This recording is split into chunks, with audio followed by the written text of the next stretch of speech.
Alors, si quelqu'un m'avait dit ça à 24, 25 ans, je crois que j'aurais osé me réinventer plus tôt. J'aurais arrêté de croire qu'il fallait tout sacrifier pour changer de vie et peut-être que je me serais évité un bon petit burn-out bien caché derrière ce qu'on appelle l'ambition. Si aujourd'hui, vous sentez que quelque chose bouillonne à l'intérieur de vous, mais que vous ne savez pas encore dans quelle direction aller, si vous ressentez cet appel à évoluer, à changer de voie, de chemin ou complètement de vie en fait, mais que vous n'avez pas encore les mots ou le courage d'y aller, eh bien, hop, on respire, je suis passée par là et dans cette vidéo, je ne vais pas vous dire quoi faire, je vais simplement vous partager 4 grandes leçons que j'ai comprises en me réinventant plusieurs fois. L'objectif de ma vidéo est que vous puissiez repartir avec plus de courage pour oser vous réinventer et plus de clarté pour vous-même pour avancer vers cette nouvelle version de vous-même. Allez, c'est parti. Mais avant, je me présente, je suis Christy Cherem, psychologue spécialisée en orientation scolaire et professionnelle et j'accompagne les adultes et les jeunes à trouver une voie qui fait sens pour eux. Je forme également des personnes qui veulent se lancer dans le métier de conseiller d'orientation indépendant. Donc, si c'est quelque chose qui vous intéresse, vous aussi, n'hésitez pas à télécharger mon guide gratuit. Le lien est en barre d'infos et vous allez trouver toutes les informations utiles et gratuites pour cela. Par ailleurs, si vous appréciez ce type de contenu, n'hésitez pas à bien évidemment vous abonner. Alors, pour commencer, il faut savoir que moi, il y a quelques années, donc j'étais psychologue à l'Éducation nationale. C'était un poste plutôt stable, plutôt rassurant et mes parents étaient super contents. Il faut savoir qu'aux Antilles, être fonctionnaire de l'État, c'est quelque chose qui est assez bien vu. Donc, voilà, c'était limite le Saint Graal. Mais au fond de moi, à l'intérieur, je sentais que plus le temps passait, plus quelque chose s'éteignait. Je venais toujours bosser, bien évidemment, avec le sourire, mais une partie de moi criait en silence. Mais en fait, je vais devoir me lever tous les matins et finalement faire ça jusqu'à combien de temps? Et j'avais du mal à me projeter. Est-ce que je vais faire ça jusqu'à 5 ans, 55 ans? Et puis un jour, j'ai compris qu'il était temps de partir de la Guadeloupe, partir de ce travail qui ne me nourrissait plus intérieurement. J'avais fait le tour, alors j'ai pris une décision radicale, quitter ce poste et tout recommencer. Sauf que j'avais pas de plan béton, juste moi et moi. Je ne savais pas créer une entreprise, je ne comprenais pas à l'époque la différence entre micro-entreprise, société, SASU, etc. Comment être visible pour développer mon activité. Et il a fallu alors tout réapprendre. La communication, l'entrepreneuriat, apprendre à me mettre en avant, apprendre à ne pas me cacher, apprendre à assumer d'être visible, à gérer ma trésorerie, réapprendre aussi à vivre en France, puisque depuis mes études, j'avais quitté la France pour vivre en Guadeloupe, donc retrouver un rythme, le rythme que ça implique tout simplement. Et j'avais peur de recommencer tout à zéro, peur d'échouer, peur de ne pas réussir, peur que le projet ne fonctionne pas tout simplement. Et j'ai compris une chose, on ne transforme pas sa vie si on ne transforme pas son état d'esprit. Parce que très sincèrement, on ne quitte pas un CDI sans avoir cet état d'esprit qui s'autorise à l'inconfort. L'inconfort potentiel au niveau social, puisque le CDI était jusque-là alors bien vu et continue par certaines personnes à être assez bien vu, notamment au niveau de la famille, etc. Au niveau financier aussi, puisque le CDI, pour beaucoup de personnes, ça représente une sécurité en cas de prêt, etc. De plus, on ne vend pas ses services du jour au lendemain sans un état d'esprit qui permet de croire qu'on a profondément au fond de nous de la valeur, qu'on mérite en fait de recevoir une somme d'argent de différentes personnes, qu'on mérite d'être payé. Et de la même façon, on ne se montre pas sur YouTube lorsqu'on n'a pas dépassé cette peur d'être jugé, cette peur de la critique, cette peur de ne pas être validé. En bref, ce que vous croyez influence ce que vous osez et ce que vous osez façonne la réalité que vous vivez. Alors voici 4 leçons que j'ai apprises et que j'aimerais vous partager face à toutes ces transitions personnelles, professionnelles que j'ai traversées dans ma vie et qui m'ont permis de me réinventer plus sereinement. Alors, première leçon, arrêtez de croire qu'il faut tout sacrifier. Alors pendant longtemps, j'ai été influencée par la hustle culture. Je pensais qu'il fallait travailler 10 heures par jour, nuit et jour pour pouvoir avoir des résultats, pour pouvoir réussir sa vie personnelle et professionnelle.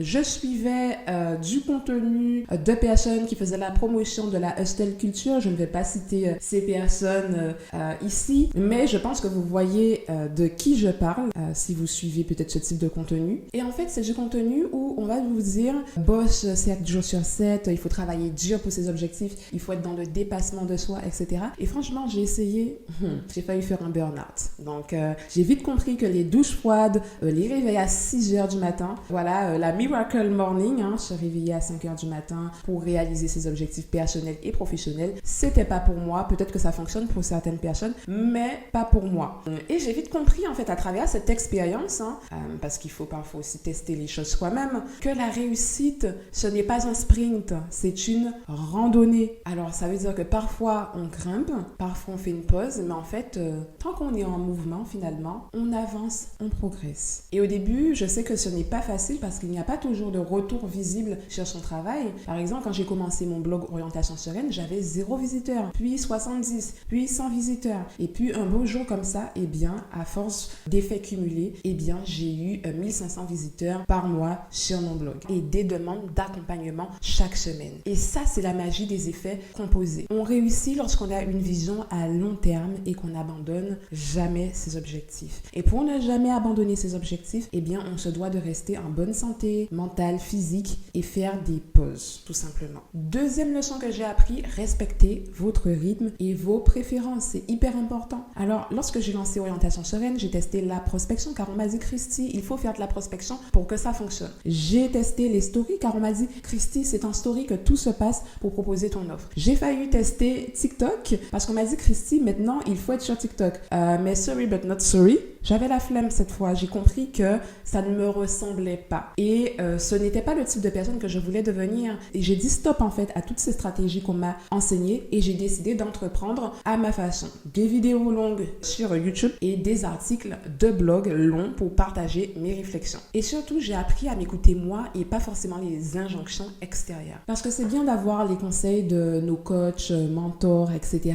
Mais on n'a pas forcément les mêmes ambitions, on n'a pas forcément les mêmes traits de personnalité, les mêmes préférences, les mêmes rythmes. Tout simplement, on n'a pas la même vie. Donc tout cela, c'est aussi pour vous rappeler que votre entourage peut avoir un avis sur votre projet et la façon dont vous devriez vous y prendre pour pouvoir réussir ce projet, mais personne finalement n'est à votre place. Et pour vous réinventer sereinement, il faudra à un moment fermer le bruit autour de vous et vous demander quelle est la voie que moi j'ai envie d'emprunter. Qu'est-ce que j'ai envie de créer moi? Et finalement, c'est ça pour moi être une leader, un ou une leader, c'est choisir avec quoi on est aligné, décider de l'assumer pleinement et même si ça ne fait pas l'unanimité. Et étrangement, en ayant cette posture où on ne cherche pas spécialement la validation des autres, c'est souvent à ce moment-là qu'on motive les autres inconsciemment, qu'on inspire, qu'on influence inconsciemment positivement d'autres personnes. Troisième leçon, écoutez quand votre cœur et votre tête disent simultanément oui. Il y a une question que je me suis posée lorsque je quittais l'éducation nationale et la Guadeloupe. Est-ce que je reste en Guadeloupe à l'éducation nationale par peur du changement, peur de tout quitter, ou parce que rester en Guadeloupe a tout simplement du sens pour moi et je trouve ça juste. Et là, j'ai compris que j'étais restée trop longtemps dans une vie qui n'était plus la mienne. À l'époque, on venait de m'annoncer que la vaccination devenait obligatoire pour tous les psy-EN. Je n'étais pas spécialement en contact avec les élèves de manière directe. Et de ce fait, je n'étais pas alignée avec mes valeurs. Je n'étais plus alignée avec ce que demandait l'éducation nationale, ce que demandait le métier. Je voulais plus grand pour moi. Je voulais plus de liberté pour moi. Je voulais aussi accompagner les jeunes différemment. Et en réalité, tout me poussait à partir. Et pour une fois, ma tête et mon cœur me disaient la même chose. Et d'ailleurs, pour ne rien arranger, tout semblait s'effondrer autour de moi. Et bien plus qu'une simple fuite, je me suis dit que c'est l'occasion de me réinventer, de rebâtir, de reconstruire en mieux à ma façon. Et à ce moment, je me suis dit qu'il faudrait partir, qu'il faudrait changer quelque chose dans mon quotidien. Et que ce n'est pas grave, ce n'est pas un échec, c'est juste la vie qui nous invite parfois à oser passer à autre chose. Et ces derniers temps, je vais pas vous mentir, ça se reproduit encore autour de moi. Beaucoup de choses se sont effondrées, des plus grosses jusqu'aux plus petites. Et je me dis que c'est l'occasion de me reconstruire encore une fois, de me réinventer et je vous en parlerai dans une autre vidéo. Quatrième leçon, célébrer chaque étape, même les plus petites. Alors, se réinventer, ce n'est pas une révélation soudaine, c'est un chemin qui prend du temps et plus de 90 jours, contrairement à ce qu'on voit sur les réseaux sociaux, avec les nombreuses vidéos,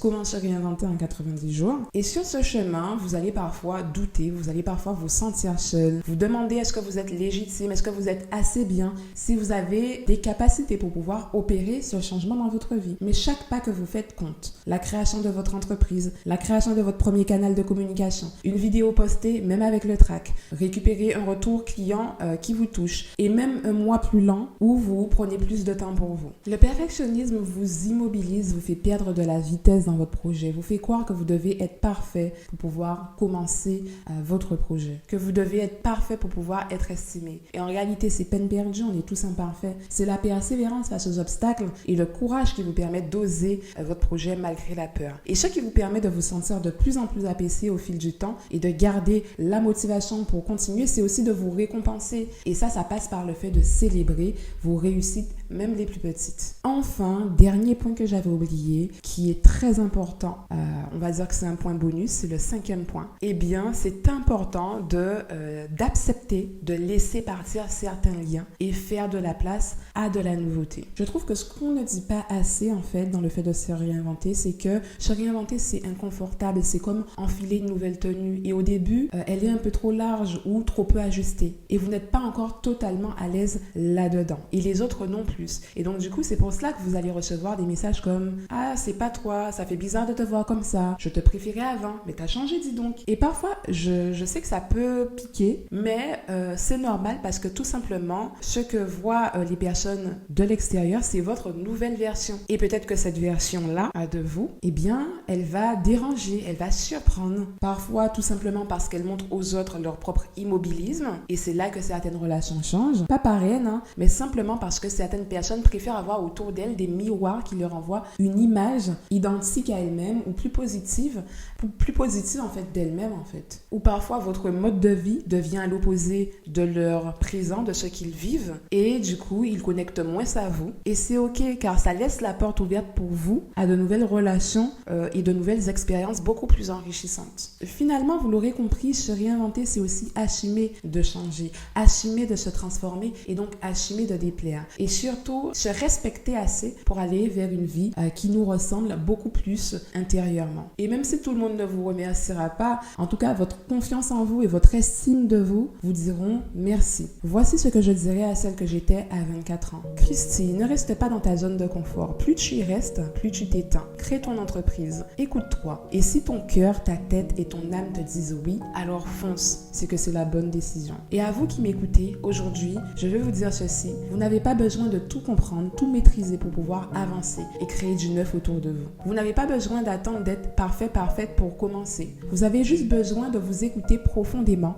et de faire ce premier pas, même tremblant. Comme moi, je l'ai fait à l'éducation nationale. Je n'imaginais pas à ce moment me retrouver sur YouTube. J'ai accepté le fait de ne pas pouvoir tout maîtriser, tout contrôler. Parce que se réinventer, ce n'est pas juste faire une nouvelle coupe chez le coiffeur ou encore juste trier ses placards. C'est une nouvelle façon de se respecter, de vous respecter. C'est choisir d'écrire un chapitre qui vous ressemble beaucoup plus, même si ça vous secoue un petit peu, au risque de vivre la même vie tiède, sans flamme, sans vie en fait. Et croyez-moi, là encore, je suis encore en train d'en écrire un nouveau de chapitre. Cette année, j'ai 29 ans, des changements de vie sont en cours et je ressens encore le besoin de me réinventer. Alors oui, ça fait peur, mais c'est aussi ça la beauté de la vie. Osez devenir qui vous êtes vraiment ou qui vous voulez être vraiment. Et voilà les chéris, la vidéo elle touche à sa fin. N'hésitez pas à me laisser un commentaire et me dire où vous en êtes au niveau de votre processus